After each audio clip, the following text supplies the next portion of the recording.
All right, well, good evening, everyone. My name is Adam Schuhos, and I'm the Assistant Events Coordinator at Brookline Booksmith. I want to start off by thanking all of you so much for logging on and joining us tonight and for supporting these wonderful people as well as Brookline Booksmith. We know there's a lot going on right now, so really from the bottom of our hearts, thank you. Now, just a couple of Crowdcast pro tips. You can chat in the sidebar all throughout the event, so feel free. If you have questions, you can click on the button below that very helpfully says Ask a Question, and then it will appear in the queue. You can also just type a question into the chat and follow the pop-up message to have that then put in the question queue. You can also upvote other questions in the queue if you see a really cool question that you would like to see answered. We'll be making use of those questions in the box in the later part of the event. Now for the reason we are all here tonight. We at the Booksmith are so proud to have a wonderful mother and son duo here with us for a very special event, Art and Science and the Coronavirus, with poet and former Indigenous rights attorney Marka and chief data scientist for Boston, Matt Smith. Tonight, Mar and Matt will discuss the COVID-19 epidemic through the lenses of scientific analysis and art, as well as a reading of Marka's poems from a recent poetry collection, Be-hooved, as well as a couple of new poems, a special treat to you all. And you can order Be-hooved with us by clicking the link below if you'd like. I'm sure Mar would love that also. So without further delay, ladies and gentlemen of the internet, Marka and Matt Smith. Great, thank you, Adam. Yes, thank you very much. And I'm so happy to be doing this with you, Matt. And I have to make one comment before we start, which is I love how our bookshelves run into each other. And I happen to know that Matt just built that bookshelf behind him. So it's nice to see it full of books. Yeah, I just moved into a new place in Jamaica Plain, so I'm excited to be local, not too far from the Booksmith, participating in this event. Okay, so I thought I'd start us off with two really tiny poems from my collection, Be-hooved, and these were written, at least in part, about the process and the attitude brought to the writing of poetry that I think ideally is brought to the writing of poetry, but that I also think applies ideally to the process and attitude brought to the practice of science. I think both art and science are processes of exploration. And I'm talking here in these little poems about a process that begins with an attitude of openness and exploration and a willingness to follow ideas and words where they take you, rather than leading the words or the ideas to a preconceived conclusion. So the first poem is called Roads. And I'm having a little trouble with my headphones, which keep sliding down, so excuse that. Roads. End of the road, just a thought, until I came here. Here, all of them, roads, have ends you come to, I came to. Understand that to go on, I need to change modes. It's a step into self where roads continue as long as you follow them. Roads here are yes long. And the second one is Riverstone. The stone I hold fills my hand. I want to tell it, compel it, to tell me how to be still within. I feel cool rays spill into my palm, not will, but willing. So what do you think, Matt? Where can you take that in terms of science? Do you agree that process of exploration is a commonality between art and science? Absolutely. And, you know, I first off just want to say that it's really great to hear you reading your own poems. It's a treat. So, you know, my first initial reaction is very much around this this idea of process. So, when I think about my own work as a data scientist, and before that in the research world, process kind of had two steps to it. And I wonder if there's a parallel that you might see in the creative process as well. The first step is the exploratory step. Processes, Matt. That's true. Absolutely. Yeah, true. But the first step is the exploratory step, which is, I think, what I gather from Rhodes. And that step is where you maybe have a very open-ended question and you're throwing ideas out there. You need a sounding board. Often you're going to be making a whole lot of different visuals just in order to get a sense of what your data is telling you. It's the process of seeing what sticks.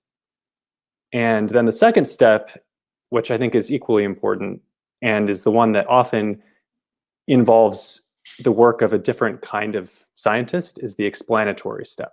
So you have the exploratory step and the explanatory step. And this is kind of a classic dichotomy in the visualization of data and communication of data in general. And in the explanatory stage, that's where you've kind of gotten a sense of what sticks. You know what the trend that you're looking to convey is about. And then you've got to figure out the most appropriate way to communicate that message. And I think that there's a lot to be said about the process of creating poetry as an avenue to get that explanatory stage in. So I think it's interesting. It's kind of a data visualization in itself.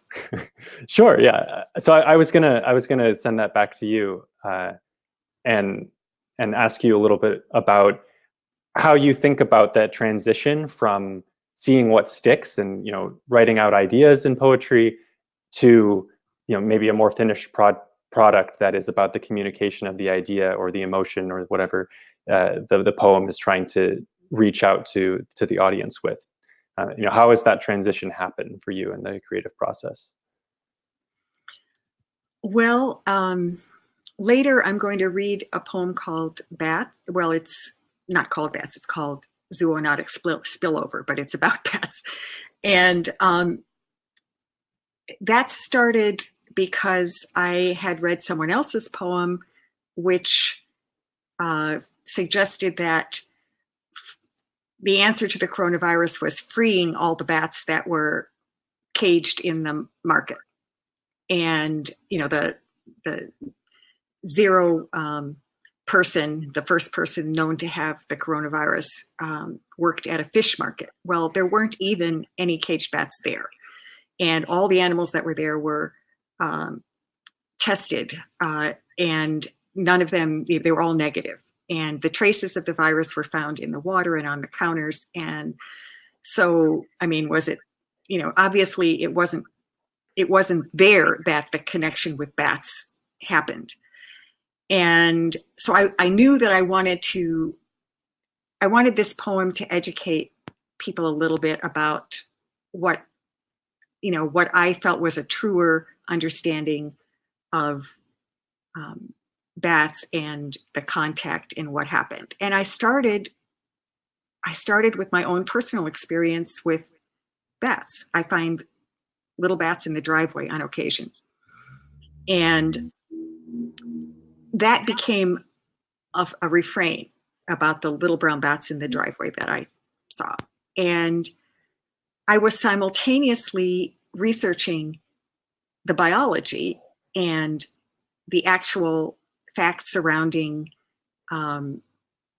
transmission, animal to human transmission. And this is, where the ideas were coming in. You're seeing what sticks, what resonates with me, what I think helps make, part of the point that I'm reaching for. But I also discovered things that I never knew I would discover. And it changed. I thought this would be a very small poem, and it ended up being a long poem because I kept finding other things that I thought made the understanding richer. And then figuring out how to communicate this. This is where the kind of data visualization comes in the data communication, trying to figure out how to give this information personalness, rhythm, imagery, a way for a reader to connect with and be interested in what I'm trying to say. So yeah, that resonates. I have to say that one of the biggest challenges in being kind of a data wonk in a policy world at the city of Boston is this connection that you're reaching for. And I think that we on the technical side have a lot to learn from those who are on the artistic side in terms of establishing that human connection. And a big part of translating the interesting results that you get from a data analysis from a science-oriented project into something that actually impacts people in a positive way. I feel very fortunate at the city of Boston that there's a really direct connection between the work that I'm doing and potential impact. But in order for that to happen, you need to personalize it in some way. And so hearing you talking about the driveway and about just bringing it down to the basest, most basic level is a way of establishing that rhythm, that connection. And I think, how do you do that? It's challenging. Because a lot of the time, when we're talking about, for example, one of the projects that I've been working on recently has to do with the changes in food access in the city of Boston surrounding the coronavirus crisis, and how that disproportionately impacts communities of color and poorer neighborhoods as well, separately and together in the city of Boston, and trying to tangle out problems that existed long before the coronavirus came to ones that are additional that have been introduced, and try to understand what new food insecurity there's going to be and what new food access needs there are going to be in the city, and who that should go to. And it's a very complex question, and I'm just working on one tiny point of it. But sitting down with the folks who are actually making the policy decisions, it became clear that you can go through all of the graphs and figures, you can show the evidence that this is the projection that we see by this percent, in these neighborhoods among these populations. And at the end of the day, the question that you always get is, well, so what? They want to see something clear and itemized. And I think that there are two ways to tackle that gap. The first is, like I was saying, we have a lot to learn. We can be better about making that connection more personal in some way, tying it for the individual. But I also think that there's a literacy component to it, where as the world shifts in a very positive direction toward being data-driven in general about the way that we tackle problem solving, that's a hard shift for a lot of people. And certainly in local government, that's something that we struggle with still. And I hope that if you come at it from both sides, that maybe there's hope. We'll see. I don't know. Does that get at what you were trying to think about? Yeah.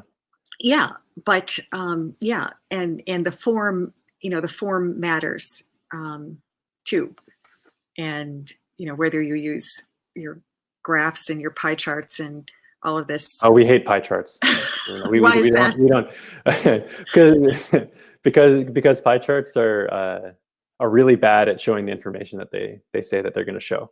So it's actually kind of interesting that this is a completely an aside, but I'll spend 30 seconds on it. But it turns out that the human brain is very, very bad at judging the difference in areas. So if you look at two areas on a piece of paper and try to say which one is bigger, if they're different shapes, or even if they're similar shapes, you're going to have a really hard time doing that. On the other hand, if you show someone two lines and put them next to each other, they'll see it instantly. They'll know without even thinking about it which one is longer. And that's just that's a cognitive thing. It's not something that you can learn. It's just part of the way that our brains are coded. So pie charts are terrible because they tend to show something in a way that makes it inherently difficult for human brains to figure out. So there you go. That's interesting because pie charts stick in my head more than. Yeah, they're everywhere. Anyway.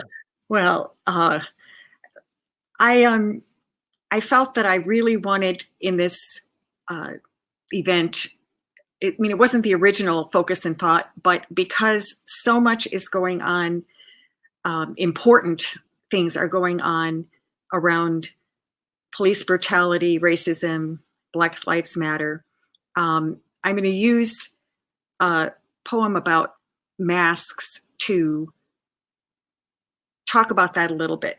I attended a rally in Anchorage, and there almost everyone wore masks.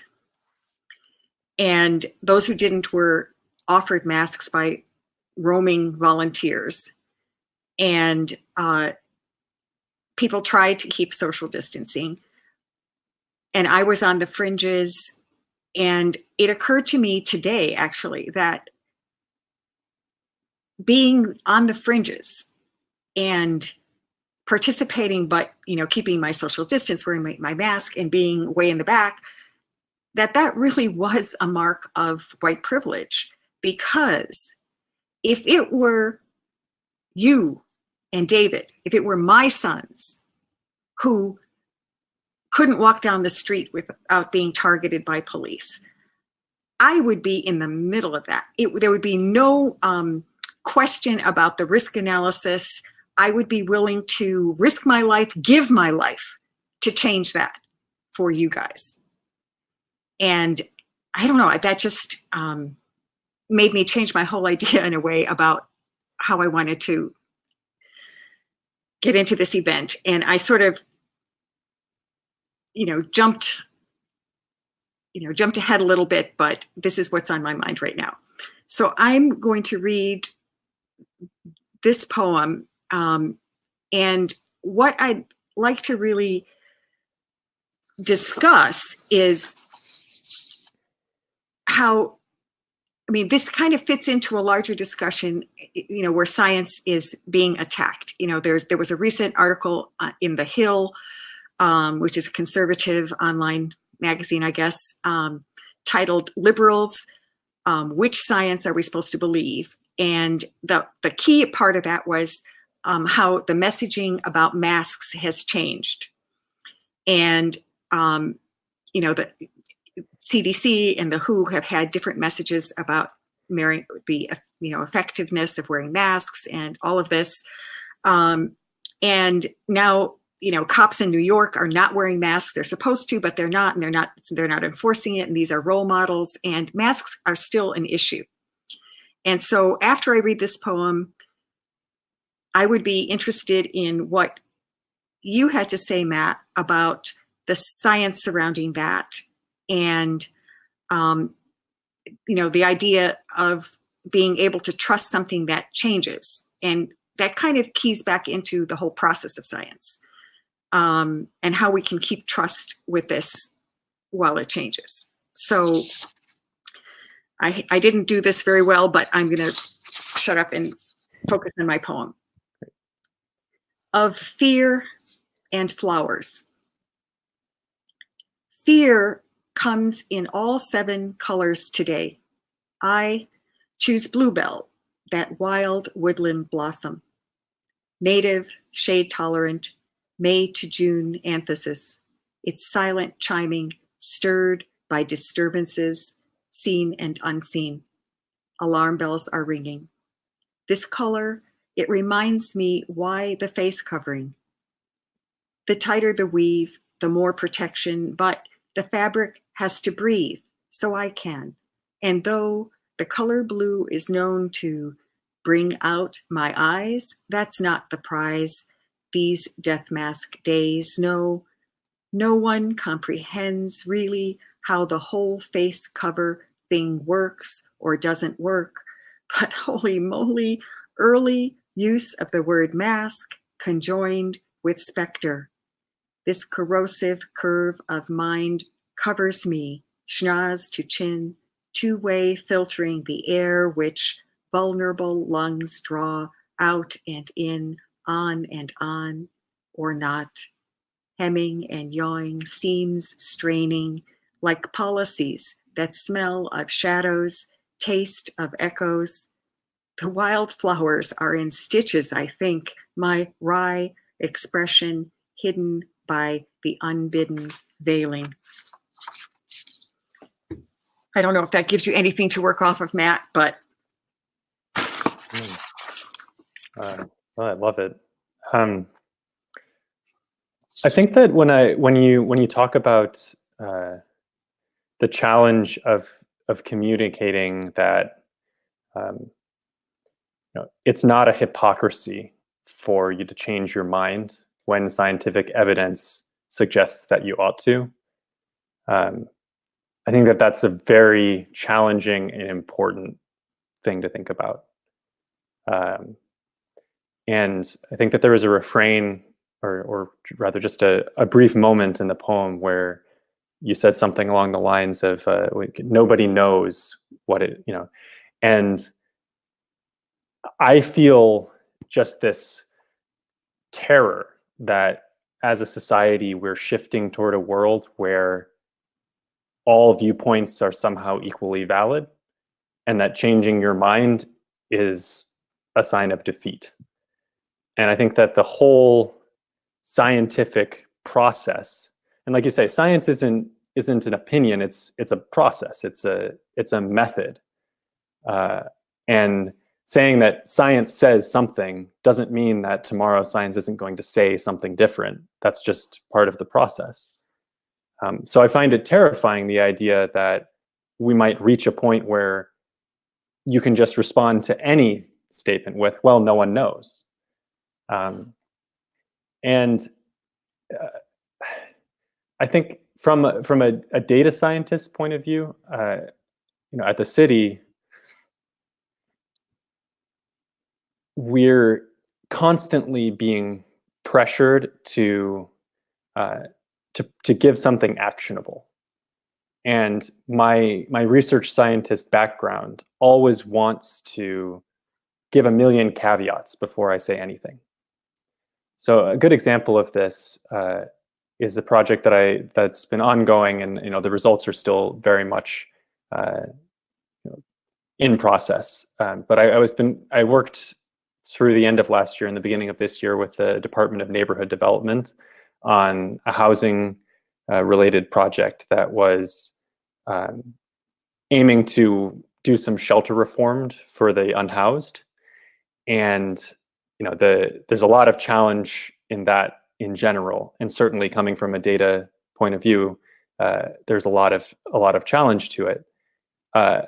And when you're talking about reforming a system, folks are wanting to say, like, so tell me what I should be doing. Tell me what the numbers say about this. And I always wanted to go into any presentation for those people saying, well, we have to think about this and consider that. And, there are these caveats, and, if you believe this and you believe that, but it's really difficult to come up with an actual actionable thing for them to say if you do that. So you have to make some allowances.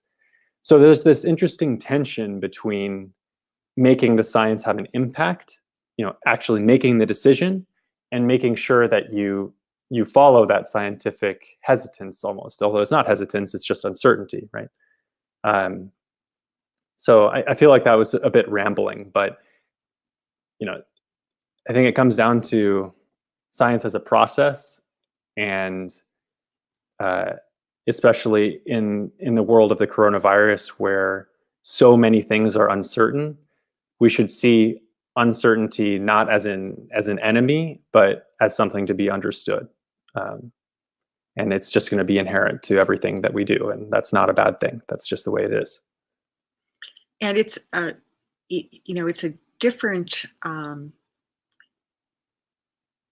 part of the process, the being sure of your data sets and the peer review and all that. I'm thinking about the Lancet and New England Journal of Medicine retraction of papers that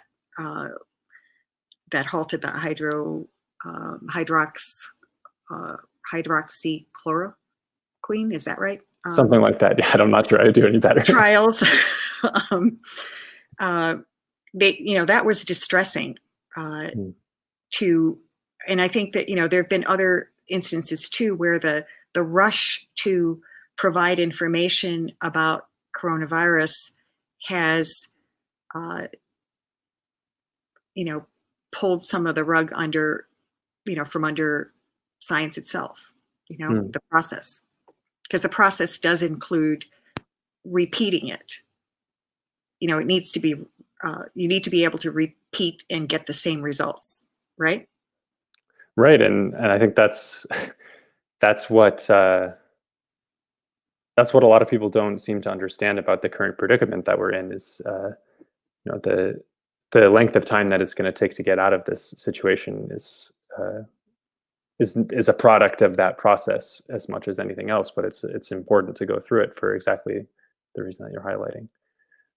I was curious too. So in the poem that you read, you focused a lot on breath and kind of the in and out of breath, and that kind of evoked for me a tension, a feeling of tension, right? That there's something holding you back. And I was wondering, when you're composing the poem like that, how do you see that tension, that in out of breath, the repetitiveness there? Like, how does that reflect the larger picture that you're trying to get across? Does that question make sense? Well, it does. Intentional? How does that work? It is intentional. And I was, I like most people, I don't like wearing these masks. I feel it's necessary. I find it hard to breathe through them, but I think, different masks are different. But the tighter the weave, the more protection you have. And the looser, the less protection. And so, again, it's another one of these balances. You have to breathe, you need to be protected. And so where do you put that? And I mean, I'm amazed you're a wonderful listener and reader of poetry because you caught that. Oh, I mean, okay. I'm not sure how to react to that. Well, I don't think I'll get to it, but I actually have, if we needed more stuff, I actually have that book of poetry you wrote when you were 11. And I was going to read something out of that. Please not subject our listeners to that. That sounds like a terrible idea. I didn't mean to interrupt. Go ahead, Matt. No, I was going to say, before when you were introducing the poem, you were talking about another kind of refrain that keeps coming back related to this breath and this in out and this tension, which is of course this concept of I can't breathe. Yes. Right. And I thought that maybe it would make sense to shift a little bit our conversation toward that direction, if that works for you. Yeah, well, that is part of it. That's part of the hopeful resonance of the poem is, the refrain that has come to mean more than just a victim with a cop's knee on his neck, but all of us not being able to breathe in the system that we are experiencing. Yeah. I was, I feel I'm going to keep coming back to, coming at this from the same angle, just because I think that's what I'm here for. But, I found that there's a really interesting conversation going on, and I can't claim to speak for those who are feeling real pain right now. I feel it too by empathy. So I have to be very careful about the way that I phrase this, and I want to be sure that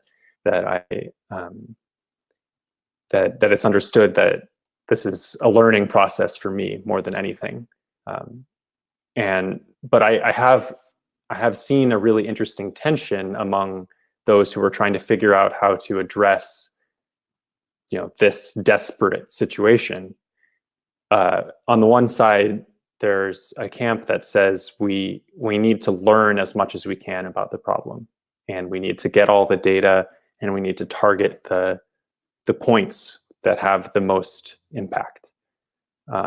And I think that camp is really embodied by this movement called 8 Can't Wait, which has done an enormous amount of incredible research over the last years, really trying to figure out what the most impactful ends are going to be. And then the other camp, I think, is something that also resonates very closely with me, is this idea that so much of the challenges and the racism and is so entrenched in the system that we need to start from zero. We need to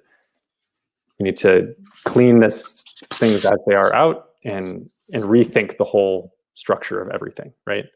Mm-hmm. And I guess trying to step back to something that is more in our wheelhouse, I think that tension exists in general, and it's something that I faced in my own life, and I don't have an easy answer to it, which is, as much as we do all of the research, as much as we get, as close as we can to the scientific answer to something, at the end of the day, you have to think about why you're doing it, right? And I'm not sure what the parallel is there on the artistic creative side, but I'm sure that it's there. That tension is real. There's the data-driven preparation can take you this far and can indicate for you actionable things to do. But what happens when that's not enough? I don't have a good answer for that.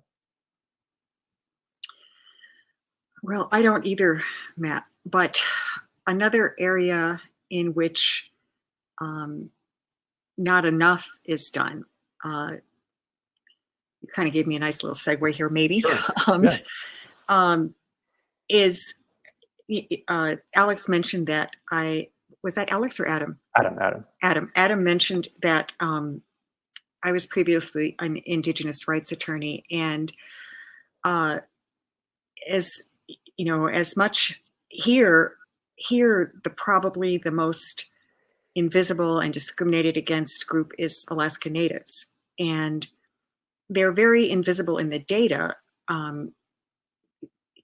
Many places don't have them as a discrete category, and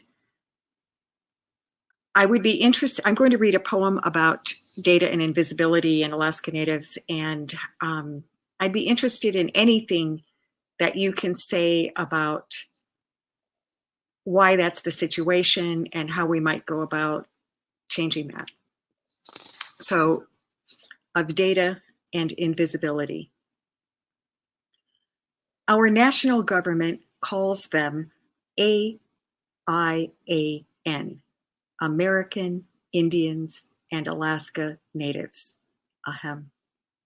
Not that you would know any tribal members, not that you would encounter on your street a brave or necessarily know if you did wave at an ancestor of this land's first peoples. Even here in Alaska, the Yupik, Inupiat, Aleut, Athabaskan, Tlingit, Haida, Tsimshian peoples can be invisible if you stick to the road system, if you stay only where there is indoor plumbing, our hotels, restaurants, and uninterrupted Wi-Fi, our hospitals, state troopers, shopping malls. So many small villages scattered in the wilds, reached by small plane, some by boat, maybe. Isolation in these times might sound good, but all it takes is one carrier, a pilot, maybe. Where every small house holds multiples of generations and hand-washing challenges, where there is no hospital for hundreds of miles, where the elders speak native languages, where demographic data don't link AIAN identity and COVID-19 impact with any helpful consistency, so necessary for the allocation of resources, for recognition of group-specific vulnerabilities. There is some data telling, tragic, barely believable in this time, in this wealthy country. In the Navajo Nation, 1 in 3 have no access to running water, electricity. Repeat, 1 in 3. You can't fix what you can't see, the woman he calls Pocahontas states clearly. CDC data shows that AIANs in New Mexico, 9% of the population, are 57% of COVID-19 cases. There are contracted responsibilities here. Let's not keep breaking our treaties here. Let's not ignore that we've brought the AIANs new diseases before, that there's negative history here. What if we hew from new darkness some new light, bowing to the long shadows that indict? So I mentioned to you, Matt, that I'm not sure if that's too didactic and not enough artistic process, but art doesn't always have to be beautiful, just as science isn't always beautiful. Sometimes, I mean, I think art and science have to be true in some sense, and that sometimes the truth isn't beautiful. But what can you say about data and invisibility? I lost you. You're gone, Matt. Yeah, I'm here. Okay, I don't see you anymore. Sounds like we have a bad connection, but it's interesting to hear the poem in the process as well. Just one note, Matt. I will say to our listeners that these new poems are very new, and so they are still in process. Just as science is a process, art is a process, and your reactions might make me change these poems. So, go ahead, Matt. Here, I'm going to try to fix my video really quick. Let's see. Can you see me? Not yet. Well, I'll just keep going, and hopefully it will resolve itself. I can still see myself just fine. Okay. So regarding data and invisibility, the first thing that really comes to mind here is that in our modern world, we're increasingly we're becoming increasingly beholden to automated decision-making systems. So you'll hear the AI being thrown around everywhere, right? And I thought it was really interesting that the first, I mean, maybe this is just the way that my brain works, but as soon as you started the poem talking about AIAN, the first thing that came to my mind was AI, right? Mm-hmm. And automated decision-making systems are by nature dependent on the quality of the data that they use, right? And that's where a lot of danger comes in. And we're seeing increasing hesitancy on the parts of scientists, especially the people who are really experts in how these systems work, to use that kind of system in the furtherance of a goal that is sensitive in some way. And this relates to this data and indivisibility issue, because by definition, if you're a minority population in a data set, then your voice is not being heard to the same extent that the majority population is. So there's no way to unless you know ahead of time, there's no way to avoid a loss of voice when you're talking about an automated decision-making system that is drawing from different demographic groups. And there are a lot of different ways to address this. And there's a really interesting and burgeoning scientific effort to be thoughtful about the way that you include demographic information in sensitive machine learning and artificial intelligence questions. So this is being addressed. It's not just the end of the road. But as things stand right now, systems that are starting to make use of these tools because they're so efficient are actively contributing to this problem of the invisibility of some populations. And I like you said, I think that the indigenous population of this country is a perfect example of that. I guess the most recent news on this has been that many of the top tech companies, including Microsoft, have now announced that they're not going to supply police departments with any facial recognition technology. Yeah. And so the reason for that is because in the data on the back end, minority populations are invisible, or sometimes too visible, even. But there's a disconnect there between what is historically biased data and a result that you don't want to be biased, and you've got to be able to figure out how to navigate that. Yeah, part of the problem, with populations that live remotely and have historic distrust of government is the undercounting, the census undercounting. And I think that that's one of the big problems here. People are not getting the resources they need or the attention they need because they've been undercounted. Yeah. I don't know if, I guess,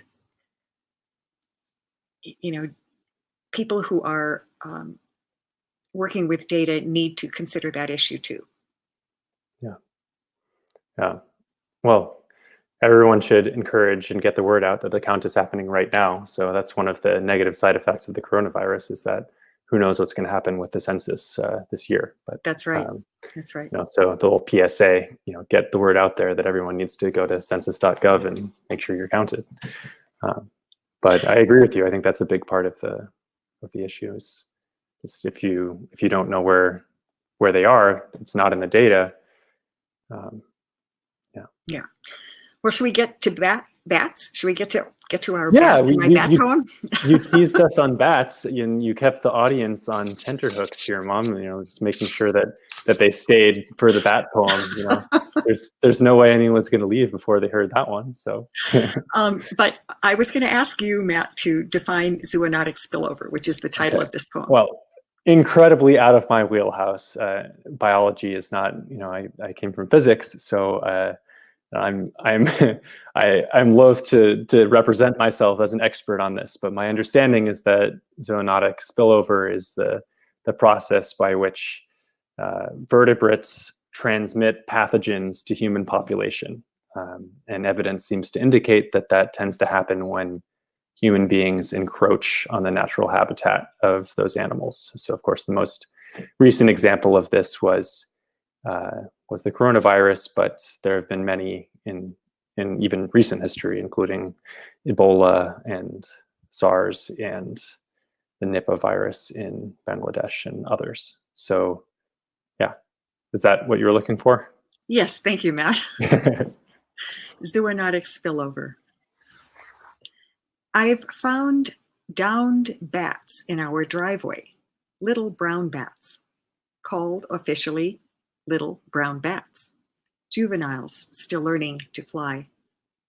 As the mosquitoes, whose numbers they help to keep down, are now out biting, they'll come out of hibernation soon, en masse, but we generally won't see them, zipping high in the forest shadows of small hours, click-click navigating, roosting singly in cracks in tree or stone, except for times nursing young demands a colony's close-hanging warmth, where they begin to learn that flying involves falling to launch. I've found little brown bats in our driveway, make an effort to keep away the dog and cat, can't help with owls, hawks, coyotes that go out roaming at night looking for a snack. The bats must do all right, though, as they live 2-3 decades, twice as long as the predators, 6 times as long as a mouse or a small songbird. Some, then, greater than the parts, not dumb. The world's only flying mammal, chirp echolocates to chart its darting way. Scientific name, Greek for hand wing, a thing made of skin cape, stretched between each of 4 long fingers, thumb. I've found little brown bats in our driveway, which reminds me that as a species, they're the second most common mammal group after rodents, think rats. About a fifth of the world's animals are bats. These here abide in the forests into which our homes with our kids and dogs and cats have encroached. No surprise if I have bat guano on my boots, have tracked it all over the globe. No surprise if some other animal, wild or not, breathes in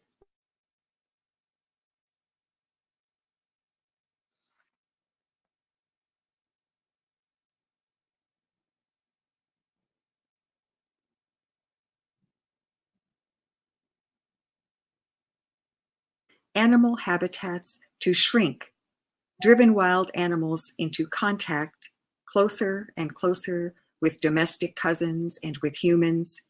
So many more pathways for pathogens to pass from animal to people and back. Population growth, dense urbanization. Human migrations explode the spread of once localized diseases.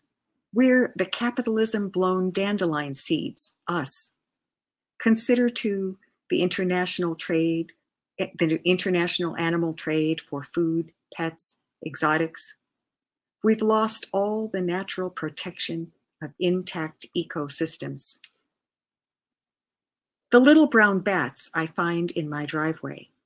Might our car have hit them, swooping in fast, unexpected, at low light? It's that flying ability, unique among mammals, that sparks an immune system evolved to repair cell damage, carry without effect layered virus loads.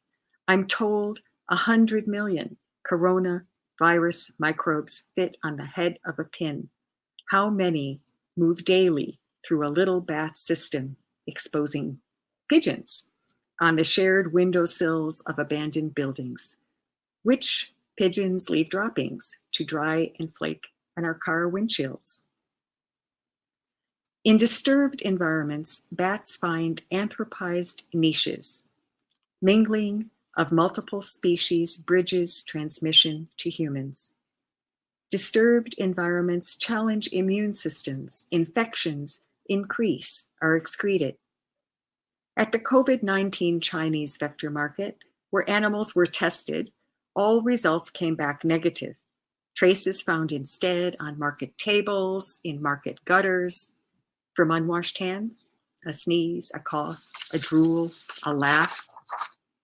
Patient zero, a fishmonger, contracted it elsewhere clearly. So patient zero wasn't really patient zero, was he? When I find little brown bats in our driveway, I see them as tiny downed kites, emblems of spring flown in on warm thermals, fuzzy as pussy willows, welcome as swallows. When I think of patient zero, I think of little bats hibernating in Wuhan city attics, guano dust inhaled by household pets, anywhere scenarios, all bets open, we can guess the rest. Cats seem good suspects, given that Bronx zoo lions and tigers contracted the COVID-19 novel virus from a keeper. That we're all in this together takes on daily felt meaning. Thinking of the little brown bats in our driveway, I make linked hand wings that the sun casts in large shadow on a facing wall. Mystical apparitions materialized by angle of light. This is not just China, not just somewhere else, but here in our country, in our world, twirling, mostly oblivious towards its own truth, its own doom. But there's hope, as long as you're listening now to me talking about the pursuit of shadows, about looking into a mirror, about mapping the one great choice, its possible variations. Thanks. What do you think, Matt?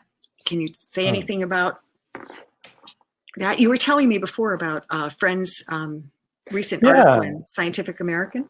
Yeah, that's right. So an old friend of mine, Tim Truer, recently published an article in Scientific American, general audience article, the title of which is "Bats Are Not Our Enemies." And when as soon as you introduced me to that poem, that's immediately what I thought of, because it's very easy for us as humans, given the cultural significance of bats in general. They feel like a flying rodent, right? That has some kind of evil feeling to it, right? And I felt, listening to your poem, that what is generally considered the scientific consensus, to my understanding, which is that we need to have respect for all of the wonderful things that they do, and not only that, but the problem is bigger than just one culprit. It's a systematic problem that is a larger public health issue as well. And there have been many countries that have tried to tackle this zoonotic spillover problem by hunting down bats and getting rid of enormous bat populations. And the evidence seems to indicate that actually has exactly the opposite impact of what they're trying to get, and has all kinds of negative collateral damage consequences at the same time. So I guess the main thing that I got out of that from a scientific side of things was just don't jump to conclusions. And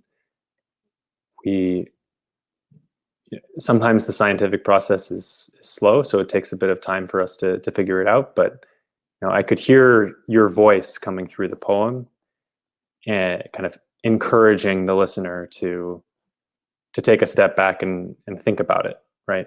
And I think that on the policy side, people often don't do that and send out exterminators to get rid of huge colonies of bats, and only to negative results.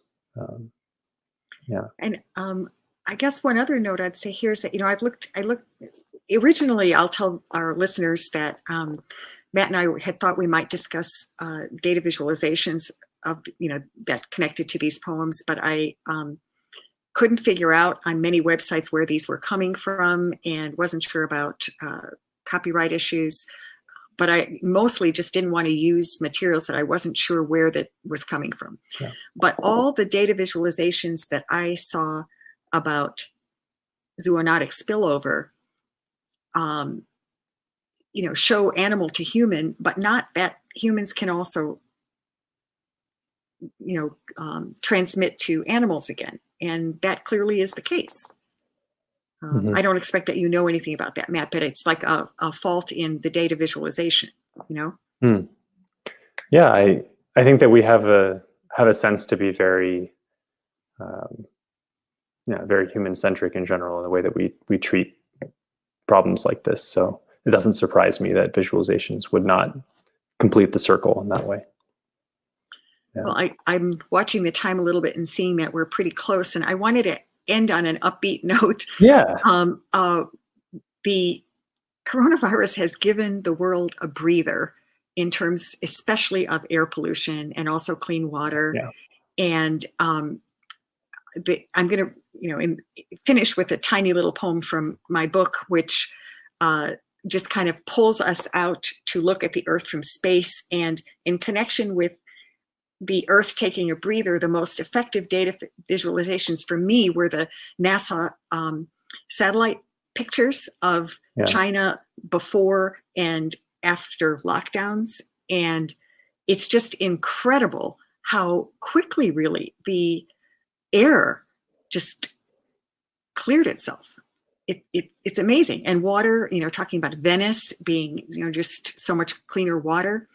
I don't know if you have some observations about that. I thought I would take the last word with my poem, but can you say anything about the way that the impacts on the environment? No, I share your desire to end on a positive note and see some silver lining here. And sometimes in the depths of despair, it's easy to feel like there's no hope at the end of the tunnel. But this is showing, exactly as you said, that the natural world is resilient. So let's take solace in that. Sounds great. Okay, so. But before you read it, though, I was going to say, I think we have a few questions that folks have put up there. But if anyone else has any other questions, throw them in the chat or ask them, and Adam will come on afterwards. So we will have some time to answer questions, I think. Great, thanks, Matt. Yeah. So the last note of Matt's and my discussion here is my little poem, the last poem in my book, called Oh. Oh, that blue pearl, the world at home in the busy sky. We hold it to our throats. That lustrous seed turning in an ocean of milky rivers, teeming with tined fruits, that curved hoof that wrestles life from mire, that murmur of a mouth. So to questions, Adam? Yeah. See if we can get Adam back on here. There he is. Hello. That was wonderful. Thank you, everybody. All right. So again, like Matt said, if you guys have any questions, please feel free to type them into the chat. Make sure that you end it with a question mark, and then follow the prompts, or you can just click the Ask a Question button down below. But so we got a couple here. Our first question from Sue Zajac. Mary, your first poem describes the human condition of reaching the. Oops, sorry, that just moved. The condition of reaching the point of change. What are the most advantageous changes for humans, in your opinion? Well, that's not really a poetry question, it's a politics question, but I think that we need to equalize the playing field more. We need to give every human being a voice and basic human rights. Matt, do you have anything to add to that? Yeah, I mean, I think that it's interesting that Sue's honing in on this idea of a point of change, because to me, just like we've been talking about throughout this conversation, a lot of things a lot of change happens not at a point, but as a process of a line. Yeah. Right? So it's easy to see, especially right now with all of this tumult, that this is like a point of change. But I hope that we can recognize that changes are going to happen at many points, and maybe we can draw some kind of ridiculous parallel to the scientific method here and say, we should be learning from science and saying we don't know right now if the picture that we have, the way to change is the right way. So let's keep our minds open, just as you were saying just now, and be ready for the next point of change when it comes. I'll ditto that, Matt. And so I'm so sorry, Matt, but the most upvoted question so far is, we listened to the poem Matt wrote at age 11. Melissa says yes, please. That question is from Paula also. Yeah. Okay, Matt. Well, the one I was thinking that I might read was about history. Can I read it? I'm terrified, but I mean, I actually think it if stands the masses are demanding. It stands the test of time. I would be proud if I wrote it, Matt. Yeah. Well, okay. It was written when I was 11. So are we certain that you didn't write it? Yes, Matt. So this was what you wrote when you were visiting Stonehenge with your grandparents? Oh, yes. Okay. Okay. Yeah. So you wrote, towering over me is history, falling away, flower petals decaying on top of everything. Do you have any memory of that, Matt? I do, yeah. Yeah. So you must have actually seen flower petals on the top of Stonehenge? Yeah. I mean, I can't offer any context for this whatsoever. Well, You know, when you were 11, when you were 11, you had wonderful way with words, and you were very literal, as most young people are. And so I don't think that was a metaphorical reference. I think you must have actually seen flower petals on Stonehenge somehow. Okay, so how can we make this something that's has a larger message? Let's try to make this not just an embarrassment, but it's fine. It's fun. It's fun to go back in time, and you know, I guess you must have rubbed off on me. You know, the poetry strand runs thick in the family. All right. Last question that we have so far, but we still have time for more if anybody wants. This is from David Smith. Matt, what would be your advice on which sources of data to trust these days? That's a really good question, David, and that's something that doesn't have a simple answer to it. For me, it's not so much about the source of the data or trusting that the data was collected properly. That's the most important thing. It's the appropriate process of scrutiny that you apply to the data.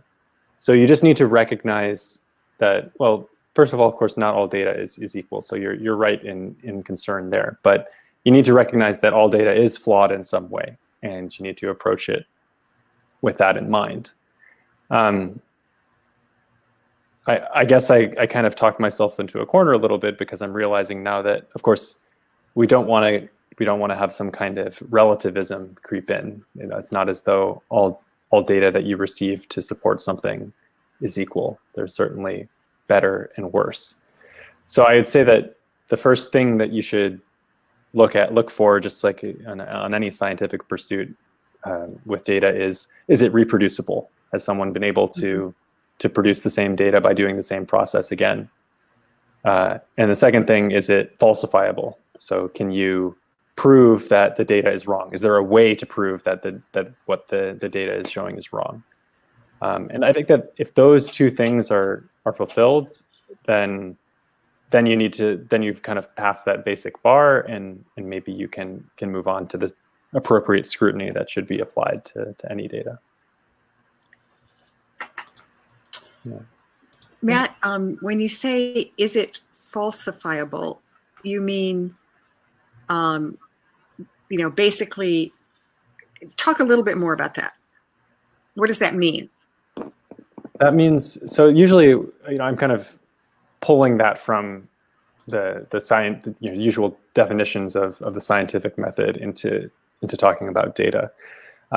And so I guess for me, what that means is, if you see a data set that has surprising conclusions to you, is there a method by which you would be able to prove that those conclusions are incorrect? If there is no such method to doing that, then you shouldn't trust that data. Like, if there's no way that you could go about framing a proposed course of action to collect the appropriate data that would disprove whatever analysis or whatever conclusions that you're drawing from a data set, then you shouldn't trust that data. Is it possible to give an example? I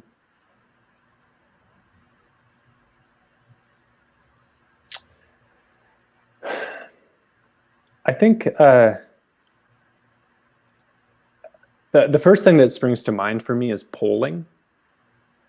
I really don't like polling very much, and some polls that you see are really not conducted in a way that allows them to be falsifiable. Whether it's because of the way that the questions are asked, so that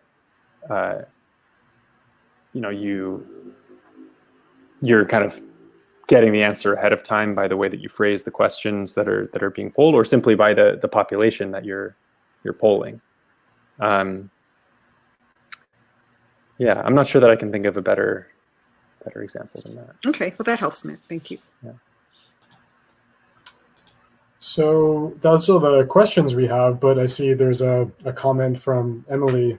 One of my favorite lines was, was from bats.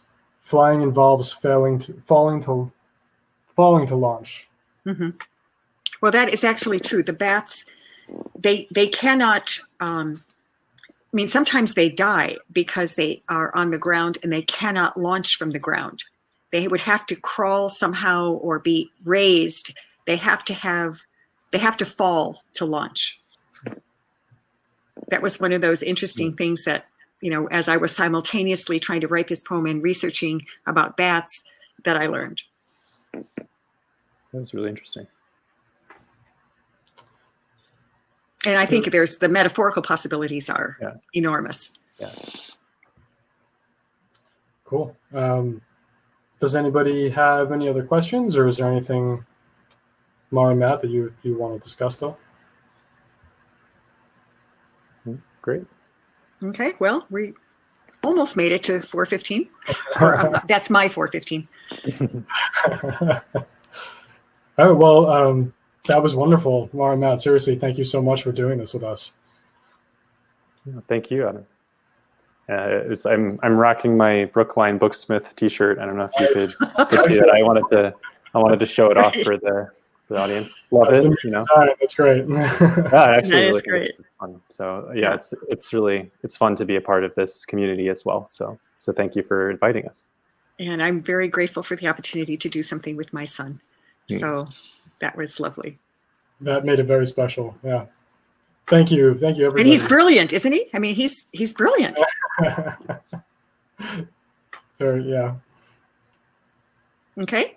All right. Thank you, everybody, for coming. And again, thank you guys for doing this. We appreciate it. Everyone, have a nice night. Thank you. Thanks, everyone. Take care. Good night.